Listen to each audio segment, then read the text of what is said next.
بسم اللہ الرحمن الرحیم الحمدللہ رب العالمین الصلاۃ والسلام علی سید الانبیاء والمرسلین وعلی آلہ وصحبہ اجمعین اما بعد فاعوذ باللہ من الشیطان الرجیم بسم اللہ الرحمن الرحیم لقد کان لکم فی رسول اللہ اسوۃ حسنہ آمنت باللہ صدق اللہ مولانا العظیم وصدق رسولہ النبی الکریم الامین۔ پیارے آقا صلی اللہ تعالیٰ علیہ وآلہ وسلم کی ذاتی و برکات پہ درود و سلام پڑھنے کے بے شمار فضائل و برکات ہیں۔ آپ سب اہل علم تشریف فرما ہیں۔ ایک وظیفہ میں آپ کے سامنے رکھنا چاہتا ہوں اور یہ وہ وظیفہ ہے جو خود آقا نے عطا فرمایا۔ ایک منٹ بھی نہیں لگتا لیکن اس کا ثواب بہت زیادہ ہے۔ اما جی عائشہ صدیقہ رضی اللہ تعالیٰ عنہ فرماتی ہیں آقا کریم صلی اللہ تعالیٰ علیہ وآلہ وسلم میرے پاس تشریف لائے اور آ کر فرمایا کہ عائشہ سونے سے پہلے 4 کام کر لیا کرو۔ کتنے کام؟ 4 کام۔ خطابات ہو چکے ہیں، بس میں نے آپ کے سامنے سبق سنانا ہے اور ہم سب یاد کر کے جائیں۔ سونے سے پہلے 4 کام کر لیا کرو۔ پہلا کام تو یہ حضور فرماتے ہیں کہ عائشہ سونے سے پہلے قرآن ختم کر کے سویا اور دوسرا حضور فرماتے ہیں کہ مجھے اور سارے نبیوں کو اپنا شفیع بنا کے سویا کرو۔ شفیع مطلب قیامت والے دن شفاعت فرمایا۔ اور تیسرا فرمایا کہ عائشہ سونے سے پہلے سارے مسلمانوں کو راضی کر کے سویا۔ اور چوتھا یہ ہے حضور فرماتے ہیں کہ عائشہ سونے سے پہلے 1 حج اور 1 عمرہ کر کے سویا۔ اما جی عائشہ صدیقہ رضی اللہ تعالیٰ عنہ فرماتی ہیں حضور نے جب مجھے فرمایا اور فرما کہ حضور نے نماز شروع کر لی، میں بڑی پریشان تھی کہ سرکار نے جو فرمایا ہے اس کے اوپر عمل بھی کرنا ہے، لیکن لا اقدر هذه الساعة، اب اس رات میں تو سارا عمل ہو نہیں سکتا، اور حج عمرہ مکہ میں ہوتا ہے، میں مدینے کے اندر ہوں اور کرنا بھی ہے کیونکہ حضور نے فرمایا ہے۔ میں انتظار کر رہی تھی سرکار کب سلام پھیرے اور میں اس کی تشریح پوچھوں۔ میں انتظار میں تھی، جیسے سرکار نے نماز کو مکمل کیا تو میں مصطفیٰ کی بارگاہ میں، اور انداز کیا ہے حضور کی، آپ جو بھی حدیث لے لیں، جو بھی سرکار کا فرمان لے لیں، اس میں بہت سارے مقاصد ہمیں مل جاتے ہیں، بہت سارے درس ہمیں مل جاتے ہیں۔ اب اس میں ایک بیوی کا انداز کیسا ہونا چاہیے اپنے خاوند کے ساتھ؟ حضرت عائشہ صدیقہ عرض کر رہی ہیں فدا کا ابی و امی یا رسول اللہ، جو پہلے قربان ہو گئے تھے، ہر چیز قربان کر دی تھی، یا رسول اللہ میرے ماں باپ آپ پہ قربان ہو جائیں۔ یہ بیوی کا انداز کس انداز میں اپنے خاوند کے ساتھ ہونا چاہیے، یہ بھی اس حدیث کے اندر ہمیں مل رہا ہے۔ یا رسول اس کی لوگ کہتے ہیں گھروں میں لڑائیاں بڑی ہیں، جھگڑے بڑے ہیں، پریشانیاں بڑی ہیں۔ جب ہم نے سرکار کی سنت کو چھوڑ دیا تو پھر پریشانی آئے گی۔ کبھی ہم بیوی سے مسکرائے، حضور کی سنت سمجھ، سرکار مسکرائے، اللہ اکبر، جس کی تسکین سے روتے ہوئے ہنس پڑے، اس تبسم کی عادت پہ نہ پہنچے۔ سرکار نے فرمایا عائشہ گھبرانا نہیں، یہ پریشان ہونے کی لوڑ نہیں ہے، یہ بڑا آسان وظیفہ ہے۔ حضور نے فرمایا کہ میں نے جو آپ سے یہ فرمایا کہ قرآن ختم کر کے سونا ہے، فرمایا سونے سے پہلے 3 بار سورہ اخلاص پڑھ لیا کرو، اللہ ایک ختم قرآن پاک کا ثواب عطا کرے۔ سبحان اللہ، سبحان اللہ، سبحان اللہ۔ اور دوسرا حضور فرماتے ہیں کہ اگر تم چاہتی ہو میں بھی اور سارے نبی تمہاری شفاعت کریں تو سونے سے پہلے مجھ پر اور سارے نبیوں پہ درود پڑھ کے سویا۔ قیامت والے دن میں بھی شفاعت فرماؤں گا اور سارے نبی۔ سبحان اللہ، سبحان اللہ۔ بڑا آسان سا طریقہ ہے، اللہم صلی علی محمد وعلی جمیع الانبیاء والمرسلین وعلی آلہ وصحبہ اجمعین۔ اور تیسرا حضور فرماتے ہیں کہ سارے مومنین کو، مسلمانوں کو راضی کر کے سویا کرو۔ حضور فرماتے ہیں سونے سے پہلے سب کے لیے دعائے مغفرت کر دیا کرو۔ بچے کو یہ آیت کریمہ یاد ہے، یہ پارہ نمبر 28 ہے، سورہ حشر کی یہ آیت کریمہ ہے۔ 3 گروہوں کا اللہ رب العزت نے ذکر کیا اور اللہ فرماتا ہے یہ مجھے بڑے پسند ہیں، ایک مہاجرین کا، ایک انصار کا، اور تیسرا وہ گروہ جو مسلمانوں کے لیے دعا کرتا ہے۔ ہم بڑے خوش نصیب ہیں خدا کی قسم کہ ہم یہ ہمارا مرنے والوں کے بعد بھی تعلق ٹوٹتا نہیں بلکہ جڑا رہتا ہے. یہ ہمارا بڑا اسلام پیارا ہے. یہ نہیں اسلام کہتا ہے بس جو مر گیا اب اسے جناب یہ کھینچ کے لے کے کسی مٹی کی روڑی پہ یا کہیں ڈال دیں جا کے یا پانی کے اندر بہا دیں. نہیں، فرمایا اس کو اچھے طریقے سے غسل دیں اور اس کے بعد پھر اس کی نماز جنازہ پڑھا دیں اور اس کے لیے دعا کریں. حضور فرماتے ہیں کہ سونے سے پہلے ان کے لیے دعا کیا کریں، سب مسلمانوں کے لیے وہ راضی ہو جائیں گے. پارہ نمبر 28 کی آیت کریمہ بچے کو یاد ہے.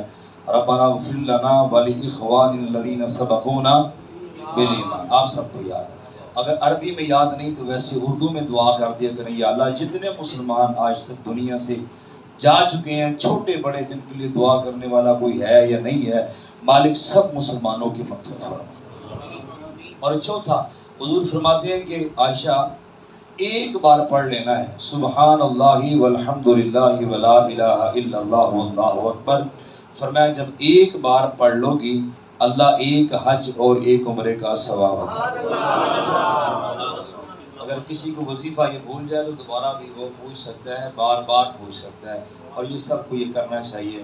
وہ شاعر نے ویسے بھی کہا کہ میں سو جاؤں یا مصطفیٰ کہتے کہتے، کھلے آنکھ سلے اللہ کہتے کہتے. ایک بزرگ تھے، انہوں نے بڑی پیاری تشریح فرمائی. اس کا ایک مطلب تو یہ ہے کہ میں سو جاؤں یا مصطفیٰ کہتے کہتے اس دنیا میں جب سونے لگوں تو سرکار کی ذات پہ درود و سلام پڑھتا ہوا سو جاؤں. جب اٹھوں تو اسی انداز کے اندر اٹھوں.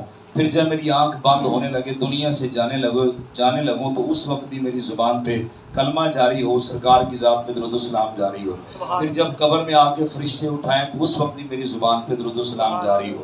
پھر میدان معاشر میں جب اٹھو تو اس وقت بھی میری زبان پہ درود و سلام جاری ہو. حدیث مبارکہ بھی ہے جو بندہ جس حال کے اندر فوت ہوتا ہے میدان معاشر کو اسی حال کے اندر اٹھایا جائے.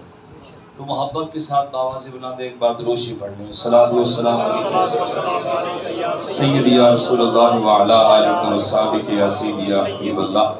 اللہ رب العزت کی پاک مقدس بلند بارگاہ میں دعا ہے مالک اپنے حبیب پاک صلی اللہ تعالیٰ علیہ وآلہ وسلم کی ولادت با سعادت کا صدقہ ہماری سائزانہ حاضری کو اپنی پاک مقدس بلند بارگاہ میں شرف قبولیت عطا فرمائے. کثیر تعداد میں سادات کرام بھی تشریف فرما ہے، حفاظ بھی تشریف فرما ہے، علمی شخصیات بھی تشریف فرما ہے.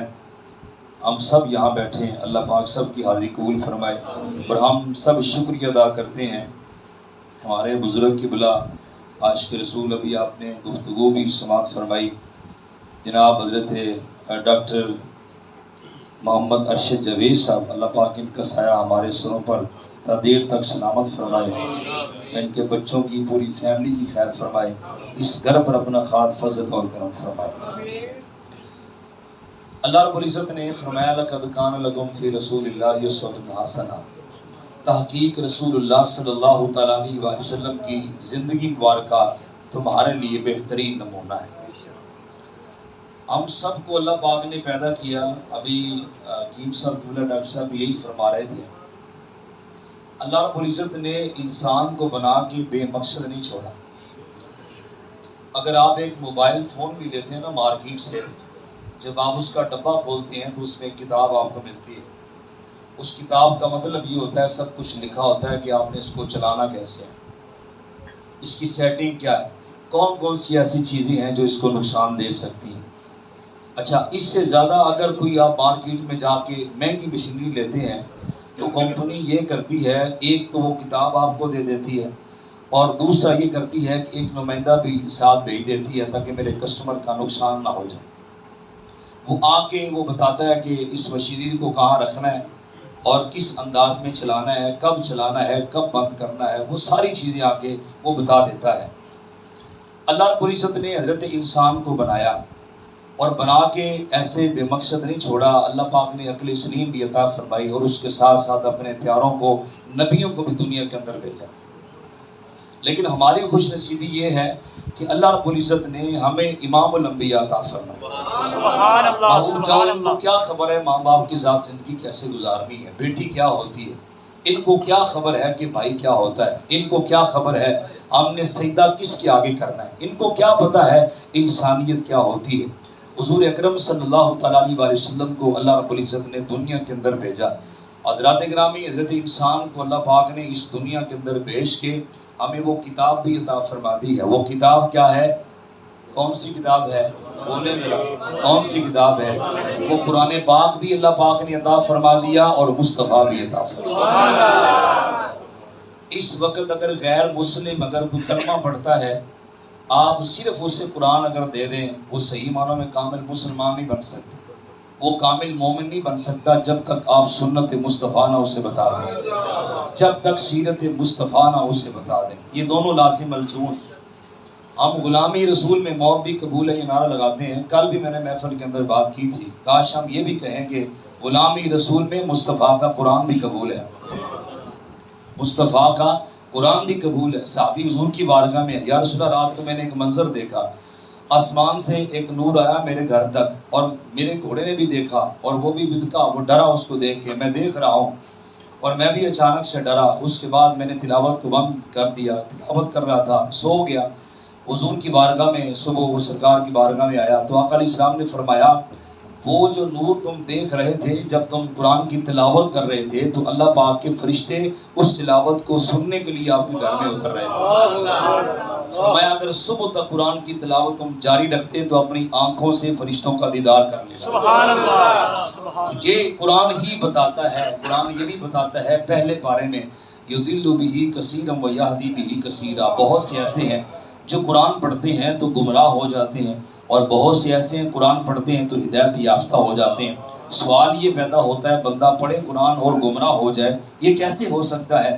تو بزرگوں نے اس کی تفسیر لکھی ہے، جو بغیر ادب کے قرآن پڑھتا ہے قرآن اسے فیض نہیں دیتا، قرآن اسے فیض نہیں دیتا، وہ ساری زندگی درس قرآن دیتا رہے، اللہ کو لوڈ کوئی نہیں۔ ساری زندگی اگر مصطفیٰ کا ذکر نہ کرے کوئی بات نہیں ہے، اس میں شان میں کمی آ ہی نہیں سکتی۔ پوری دنیا کے اندر کوئی ایک بندہ بھی حضور کا ذکر نہ کرے تو کوئی بات نہیں ہے، حضور کی شان میں کمی نہیں آئے گی۔ وہ اللہ پاک نے پہلے فرما دیا۔ یہ بچے کو آیت کریمہ یاد ہے، وَرَفَعْنَا لَكَ ذِكْرَكَ، اگر اللہ تعالیٰ یہ فرماتا نا وَرَفَعْنَا ذِكْرَكَ تب جملہ ٹھیک تھا۔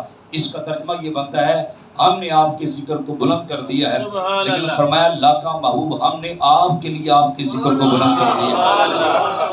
اب ذکر کتنا بلند کیا ہے وہ ذکر بلند کرنے والا جانے، اور جس کا ذکر بلند ہو رہا ہے وہ جانے۔ ہمیں تو بس اتنا پتا ہے کہ خدا کی عظمتیں کیا ہیں محمد مصطفیٰ جانے، مقام مصطفیٰ کیا ہے محمد کا خدا۔ اور کہا جبریل نے، یہ جبریل کسی عام ایک مسجد کے امام کا نام نہیں ہے، کسی عام بندے کا نام نہیں ہے، یہ فرشتوں کے سردار ہیں، ان کا نام ہے۔ کہا جبریل نے سدرۃ تلک میری رسائی تھی، اے کتنی منزلیں آگے نبی جانے خدا، نبی جانے خدا جانے۔ تو وہ بات جس طرح شاہ صاحب آپ فرما رہے تھے کہ بحث و مباحثہ چل رہا ہے، یہاں ہمارے بزرگوں نے ایک بڑی پیاری بات کہی ہے، بحث و مباحثہ تو اس معاملے کے اندر کرنا نہیں چاہیے۔ آج جس بندے کو یہ نہیں پتا کہ استنجا کیسے کرنا ہے، اسے یہ نہیں پتا غسل کے فرائض کیا ہیں، اسے یہ نہیں پتا وضو کے فرائض کیا ہیں، اسے یہ نہیں پتا کہ نماز کی شرائط کیا ہیں، اسے یہ نہیں پتا کہ نماز کے فرائض کیا ہیں، وہ بھی سرکار کی علم غیب پہ کبھی بات کرتا ہے، کبھی حضور کے علم پہ بات کرتا ہے۔ ہمارے بزرگوں نے ایک ہی بات سمجھائی ہے، یہ جو سنیار ہوتا ہے نا، یہ عمران بھائی بیٹھے ہوئے، یہ سنیار کے پاس ایک تکڑی ہوتی ہے، بزرگوں نے فرمایا کہ اس کے اوپر صرف تولے اور ماشے کا حساب ہو سکتا ہے، منوں اور ٹنوں کا نہیں ہو سکتا۔ آپ ایک جناب وہ تھیلا بڑی بوری اٹھائیں اور عمران بھائی کے پاس چلے جائیں، جناب اسے تول دیں، تو یہ کہیں گے کہ بھائی یہاں پہ یہ بڑی تکڑی نہیں ہے، یہاں تولے ماشے کا وزن ہوتا ہے، یہاں منوں ٹنوں کا نہیں ہوتا۔ اللہ کے بندے جتنا آپ کی عقل میں اللہ پاک نے عطا فرما دیا ہے، اس پہ اللہ کی بارگاہ میں شکر ادا کیا۔ سرکار نے پوری زندگی، سرکار دو عالم صلی اللہ تعالیٰ علیہ وآلہ وسلم نے اپنی امت کے لیے روتے رہے ساری رات، اور پھر یہ نہیں، مصطفیٰ کے پورے گھرانے کا یہ امت مسلمہ کے اوپر بڑا احسان ہے۔ آج ہم نے اپنے اندر غور کیا ہی نہیں ہے ہمارا مقام و مرتبہ کیا ہے، اور سیدھا جا کے نبی کی ذات پہ بات کرتے ہیں۔ حضرت امام حسن اپنی امی جان سے پوچھتے ہیں، امی جان آپ ساری رات رو کے دعائیں کرتی ہیں، کن کے لیے دعائیں کرتی ہیں؟ آپ کے دامن میں تو گناہ کوئی نہیں۔ تو آپ نے فرمایا کہ بیٹا تمہارے نانا کی امت کا غم مجھے رلاتا ہے، میں ان کے لیے دعائیں کرتی ہوں، انہوں نے دعائیں کی ہمارے لیے۔ مصطفیٰ کریم صلی اللہ تعالیٰ علیہ وآلہ وسلم کی ساری رات کیسے گزرتی تھی؟ آج میں اور آپ ہمارا مقام کیا ہے؟ ہم یہ کرتے ہیں ادھر سے جناب اذان ہو رہی ہوتی ہے، ہم سگریٹ لگا کے جناب مسجد کے پاس سے گزر جاتے ہوتے ہیں اور بار بار وہ صدائیں لگ رہی ہیں، حی علی الصلاۃ حی علی الصلاۃ، او نماز کی طرف، حی علی الفلاح حی علی الفلاح، او کامیابی کی طرف، لیکن ہم گزر جاتے ہیں۔ لیکن ادھر مصطفیٰ کے بارے میں اللہ فرماتا ہے یا ایھا المزمل، سبحان اللہ، وہ چادر لے کے کھڑے ہوتے ہیں، اللہ پاک کو اتنی پسند آتی ہے، یا ایھا المزمل فرماتا ہے۔ وہی چادر لے کے اگر لیٹ جاتے ہیں تو اللہ یا ایھا المدثر فرماتا ہے۔ اس انداز کے اندر کیا فرمایا؟ قم اللیل الا قلیلا، محبوب تھوڑی دیر کے لیے آرام بھی کر لیا کرو۔ اس انداز میں اس محبوب نے، اور آپ قرآن پاک اٹھائیں تو صحیح، لوگوں کو بڑا دعویٰ کرتے ہیں جی بخاری اٹھائیں بخاری اٹھائیں، میں نے کہا بخاری سے پہلے قرآن بھی تو آپ اٹھا کے دیکھیں نا۔ لقد جاءکم رسول من انفسکم عزیز علیہ ما عنتم حریص علیکم بالمؤمنین رؤوف رحیم۔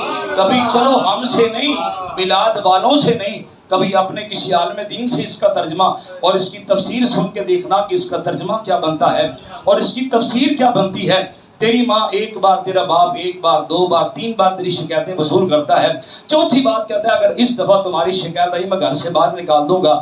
مصطفیٰ کریم صلی اللہ تعالیٰ علیہ وآلہ وسلم بار بار اللہ رب العزت کی بارگاہ میں دعا کرتے ہیں، اور یہاں تک کہ جو بھی امتی، ایک حدیث یہ ہے جو بھی بندہ جو عمل کرتا ہے وہ اچھا کرے یا برا کرے، اس کے ماں باپ اگر دنیا سے جا چکے ہیں وہ اعمال ان کے ماں باپ کو دکھائی جاتے ہیں کہ تمہاری اولاد یہ کام کر رہی ہے۔ اور پھر ایک حدیث مبارکہ ہے کہ جو بھی امتی عمل کرتا ہے وہ مصطفیٰ کی بارگاہ میں پیش کیا جاتا ہے۔ اور اگلی بات یہ ہے جو امتی نیک کام کرتا ہے مصطفیٰ کی آنکھیں ٹھنڈی ہو جاتی ہیں، حضور خوش ہو جاتے ہیں، اور جو امتی نیک کام نہیں کرتا مصطفیٰ اس کے لیے دعا استغفار فرماتے ہیں۔ اور اس کا مفہوم یہ ہے لقد جاءکم رسول من انفسکم کا، کہ اتنی ماں اپنے بچے سے پیار نہیں کرتی جتنی محبت مصطفیٰ اپنی امت سے فرماتے ہیں۔ دان معاشر، میں نے کہا بخاری پڑھیے کبھی، اس کو محبت کے انداز کے اندر بھی پڑھو۔ اگر قرآن یہ فرماتا ہے میرا ہر پڑھنے والا ہدایت کے رستے پہ نہیں جاتا، ہدایت کے رستے پہ وہی جاتا ہے، سینہ اسی کا منور ہوتا ہے جس کے سینے کے اندر ادب مصطفیٰ ہوتا ہے، جس کے سینے کے اندر ادب مصطفیٰ ہے۔ حدیث شفاعت امام بخاری بار بار لے کے آئے ہیں۔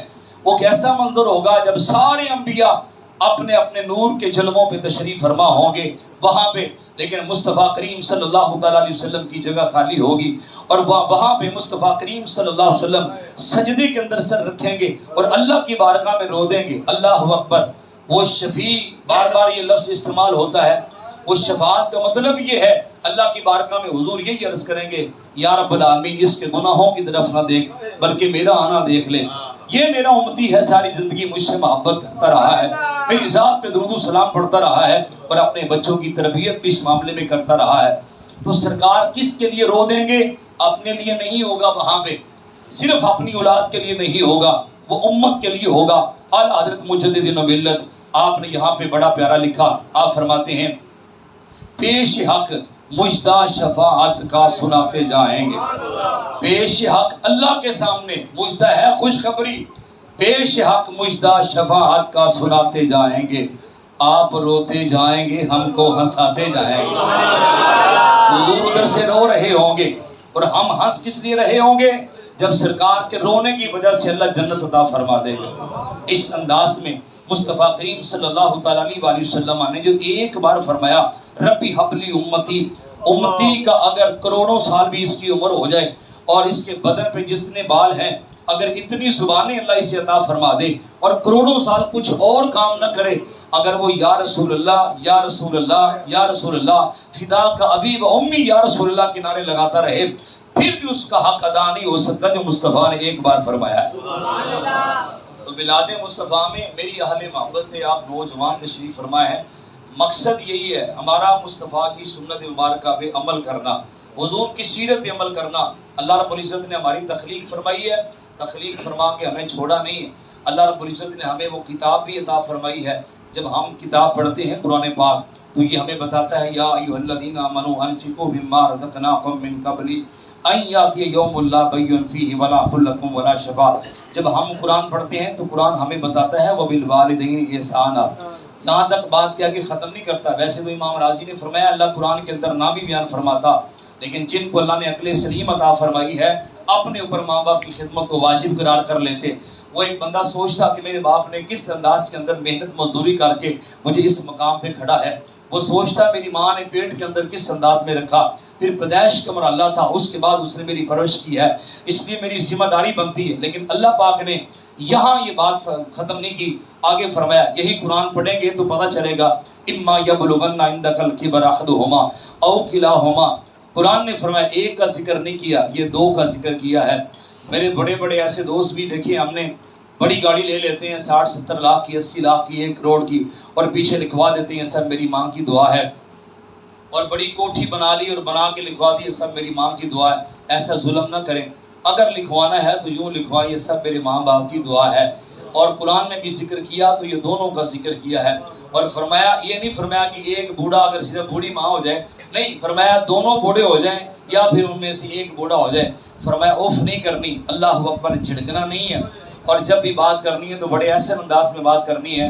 اور یہاں پہ صرف یہ نہیں کسی غلام کے لیے کہا ہو، کسی جناب غریب آدمی کے لیے کہا ہو، نہیں، یہ سب کے لیے فرمایا. فرمایا وقت کے پروفیسر ہو تو وہ باہر ہو، مفتی اعظم ہو باہر ہو، چیف جسٹس ہو باہر ہو. فرمایا جو بھی ہوتا مقام و مرتبہ ہے وہ میں نے عطا فرمایا ہے. باہر جب نکلتے ہو تمہارے پر جو ہیں وہ کھلے ہونے چاہیے، تمہارے آگے بھی گاڑیاں، تمہارے پیچھے بھی گاڑیاں. فرمایا وقفد لہما جناح الذل من الرحمہ. لیکن فرمایا جب ماں باپ کی بارگاہ میں آنا ہے پھر پر کھول کے نہیں آنا، پر یوں سمیٹ کے آنا ہے. وہاں پہ چیف جسٹس یا بڑا افسر بن کے نہیں آنا، بلکہ ماں باپ کی بارگاہ میں غلام بن کے آنا ہے. اس انداز میں اس وقت ماں باپ کی ذمہ داری ہے. اور آخر میں یہ پیغام میں دینا چاہتا ہوں، مجھ سے بہتر معاشرے کو آپ جانتے ہیں. اس وقت ہمارے نوجوانوں کی حالت کیا ہو چکی ہے، نشے کے عالم میں.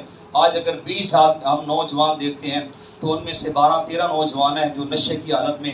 اور ایک بچے کے مجھے بتایا گیا کہ یہ 8ویں کلاس کا بچہ ہے اور یہ شیشہ پیتا ہے.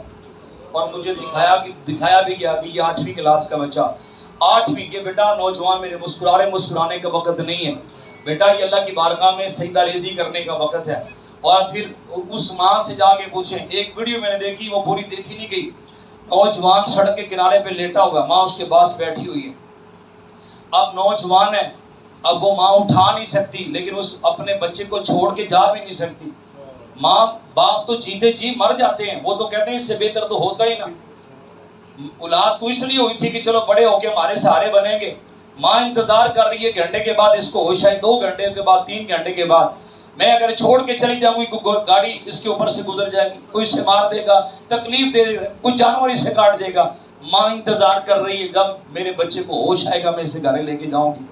اس انداز میں سب سے پہلے اصل میں یہ ہوتا ہے کہ ماں باپ بھی اپنی ذمہ داری پہلے پوری نہیں کرتے. اگر آپ قرآن پاک اٹھا لیں تو پہلی ذمہ داری قرآن ماں باپ کی ذمہ داری بیان کرتا ہے. یا ایھا الذین آمنوا قوا انفسکم واہلیکم نارا. یہ قرآن نے فرمایا اے ایمان والو، اپنے آپ کو اور اپنے اہل خانہ کو آگ سے بچا لو. حضور کی آمد کا مقصد بھی یہی تھا کہ لوگوں کو آگ سے بچایا ہے. اگر آپ پارہ نمبر 4 اٹھائیں، سورہ آل عمران اٹھائیں، اس کی آیت نمبر 103 اٹھائیں، اس کا پورا ترجمہ اور تشریح پڑھیں، آپ کے رونگٹے کھڑے ہو جائیں گے.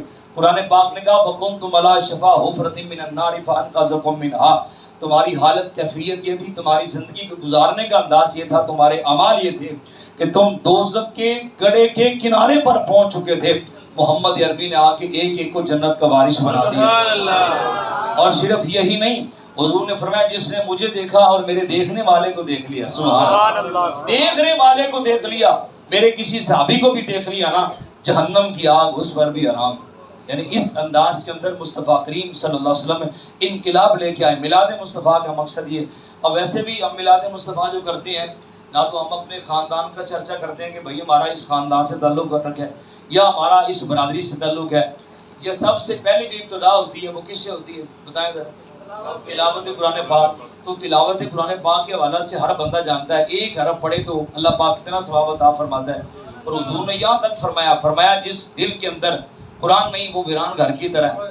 اور حضور اکرم صلی اللہ تعالیٰ علیہ وسلم نے فرمایا جس زبان کے اندر لکنیت ہو، اٹک کے پڑھتا ہو، فرمایا جتنی بار جس لفظ کو اٹک کے پڑھے گا اللہ اتنا ہی ثواب عطا، اس قدر ثواب عطا فرمائے گا. سب سے پہلے تلاوت ہے. اور قرآن پاک کی تلاوت کا مقام یہ ہے، میرے مصطفیٰ نے فرمایا اس کو پڑھنا بھی عبادت، اس کو سننا بھی عبادت، اس کو دیکھنا بھی عبادت اور اس کو چھونا بھی عبادت. پھر سرکار کی بارگاہ میں نعت شریف پڑھی جاتی ہے. اور آپ قرآن پاک اٹھائیں پارہ نمبر 9، اللہ پاک نے فرمایا الذی یجدونہ مکتوبا عندہم فی التوراۃ والانجیل. یہ شانیں صرف قرآن کے اندر ہم نے اپنے محبوب کی بیان نہیں کی، آپ تورات اٹھا لیں اس کے اندر بھی ہم نے محبوب کی شانوں کو بیان فرمایا ہے. اور اگر آپ انجیل اٹھا لیں، کوئی بھی کتاب اٹھا لیں، ہم نے ساری کتابوں کے اندر اپنے محبوب کے چرچے کیے ہیں. اور ایک بات یہ بھی یاد رکھیں، جتنے بھی نبی آئے سارے نبیوں نے اپنی اپنی امت کے سامنے حضور کا چرچا ضرور کیا ہے. اگر آپ پارہ نمبر 28 اٹھا کے دیکھ لیں، اس میں واضح طور پہ حضرت عیسیٰ علیہ السلام نے جو خطبہ دیا ہے اس کے اندر فرمایا وَمُبَشِّرًا بِرَسُولٍ يَأْتِي مِن بَعْدِهِ اسْمُهُ أَحْمَدُ. فرمایا میں تمہیں خوشخبری دے رہا ہوں، میرے بعد جو آنے والے ہیں جن کا نام نامی اسم گرامی احمد صلی اللہ تعالی علیہ وآلہ وسلم ہے. ہم اسی محبوب کے غلام ہیں، اسی محبوب کے امتی ہیں. ہمیں اللہ کی بارگاہ میں یہ دعا کرنی چاہیے کہ جو سرکار ہمیں پیغام دے کر گئے ہیں، ایک ہی موضوع رکھیں ساری زندگی میں، میلاد مصطفیٰ مناؤ، پیغام مصطفیٰ اپناؤ. میلاد مصطفیٰ مناؤ، پیغام مصطفیٰ اپناؤ. قبلہ ڈاکٹر صاحب نے بھی آپ کو یہ بیان فرمایا، غلام جو ہوتا ہے وہ یہ نہیں ہوتا کہ بھی غلام میں ہوں لیکن میں پانی نہیں آپ کو دوں گا، آپ کے لیے بستر نہیں بچھاؤں گا، ایسا نہیں ہے. تو میلاد مصطفیٰ مناؤ، پیغام مصطفیٰ اپناؤ. انشاءاللہ یہ لقد کان لکم فی رسول اللہ اسوۃ حسنہ پہ باقی جو گفتگو رہتی ہے کہ اخلاق کی کتنی اقسام ہیں، اور اس کے علاوہ جن کو قرآن نے کہا کہ ایسے لوگ بھی ہیں جن کا کردار اچھا نہیں ہے، بد اخلاق ہیں، وہ جانوروں سے بھی گئے گزرے ہیں، تو جانوروں کی اقسام کتنی ہیں وہ بھی انشاءاللہ پھر کسی اور محفل کے اندر اس موضوع. نعرہ تکبیر، نعرہ رسالت، نعرہ رسالت، نعرہ حیدری، جشن میلاد النبی. دروشی پڑھ لیں صلی اللہ علیہ یا رسول اللہ وسلم علیہ یا حبیب اللہ. ایک فرمائش ہے نعت شریف مصطفیٰ کریم صلی اللہ علیہ وسلم جس میں معجزات بھی ہیں، حسن بھی ہے اس کے سرکار کا. ایک پشتو شاعر نے بڑے خوبصورت انداز کے اندر وہ نعت لکھی ہے اور ساتھ اس کا وہ ترجمہ بھی ہے. جلوائے زیبا دمالو سر میں تے قربان دے واہ سمرا خیستہ نبی سلطان دے.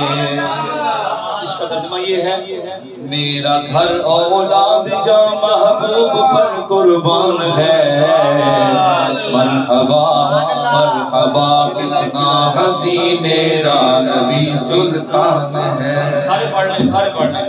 مرحبا مرحبا کتنا ہنسی میرا نبی سلطان ہے. نور بی بی استن پسے یوش بگڑ دے زالا، پاک رسول مشکی شلو استنو زلے زالا. نور بی بی استن پسے یوش بگڑ دے زالا، پاک رسول مشکی شلو استنو زلے زالا. پرکش یوڑو راشم بی بی بن مرداس ماں دے واوا سمرا خیستہ نبی سلطان دے.